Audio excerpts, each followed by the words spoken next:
Quick announcement, everybody. Shalom, and the Most High bless you in the name of Ahaya Bashim Yeshaya. We are announcing a new platform broadcast that we're going to be bringing called History Times. All right, going to be hosted by myself, Elder Rawchaa of the Garden of Christ Church, where we're going to be coming in every week, bringing in information of history, quick 10-minute clips that you can use to arm yourself to best defend the gospel. All right, we're going to bring information showing you the infiltration of Christianity by the demonic fathers. The infiltration of Christianity by the demonic fathers.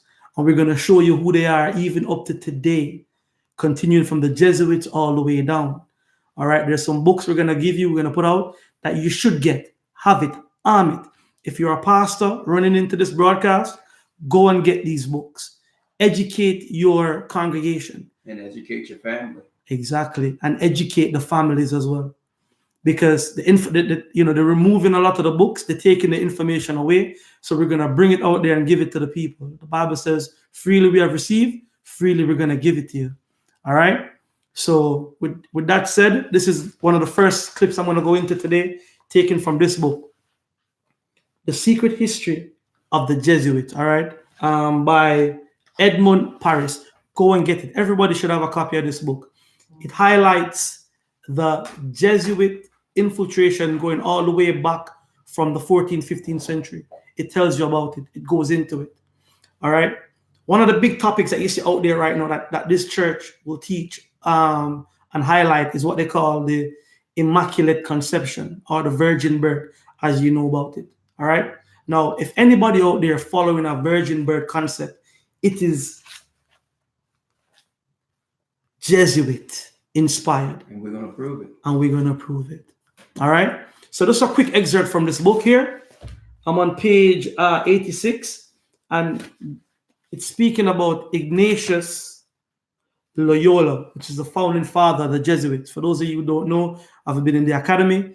Go to historytime.org and enroll, and you'll get more in-depth information going into the Jesuits and the founding fathers of who found the Jesuits. Ignatius Loyola. Most of your doctrine that you see out there right now within not just your churches, but your universities, your tertiary education is Jesuit inspired. All right, virgin birth included. Let me get a quick clip out of this. It says here, at the front, in the characteristic of this order, we find the Virgin Mary. Loyola had made the Virgin the most important thing in his life. The worship of Mary was the base of his religious devotion and was handed down by him to his order. So he gave that concept of the virgin birth, that worship of the Madonna, he handed it down to his followers, to the order. I got more here. It says here, this was not written by a Protestant, but by J.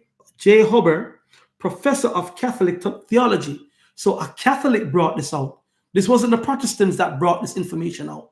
It was a Catholic. And if you look at the bottom of the book, it actually give you the source of J. Huber and the pages. So go out and get the book and you can get the references yourself. It says here, Loyola himself was convinced that the Virgin had inspired him when he had drawn up his exercises. A Jesuit had a vision of Mary covering the society with her mantle as a sign of her special protection. Let me jump down a bit here. It says here, Duns Scotus doctrine, remember that, look that up. Duns Scotus doctrine of the Immaculate Conception was enthusiastically adopted by the order, which was successful in having it made into dogma by Pope Pius IX in 1855. Now, hold up now. Know what that means? I don't mean to jump in. That means there was no discussion doctrinal-wise of a virgin birth until this period, until the Jesuit order came together and began to push this as a part of theology, as a core belief in Christianity. When you don't see none of the disciples having that as a prerequisite for the kingdom of heaven concerning Christ's doctrine. So where did it come from? We're going to give it to you. The Jesuits created the outline that all Christian churches in the Western world would follow. And these are the same Jesuits who have given our churches their mission statements.